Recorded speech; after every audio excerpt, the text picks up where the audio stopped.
As a person that coaches some of these fighters as well, sometimes when they lose, they work harder. But sometimes when they win, like Rocky or that, they get sidetracked, they get distracted.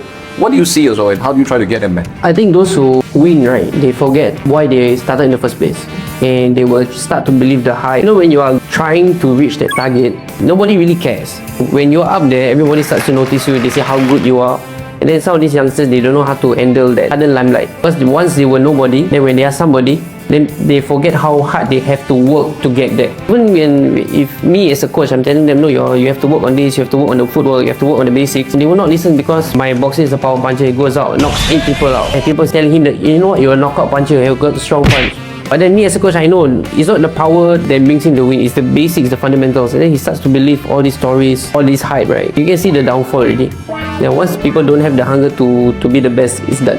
How do you help them find their hunger back also? Like, because most of the time, right, the build-up is easy to find. But you're right, the staying at the top, that's the hard part. When it comes to coaching, it's very individualistic. Different students have to be approached differently. Some deserve to be scolded, some deserve to be pampered, need constant motivation. It really depends.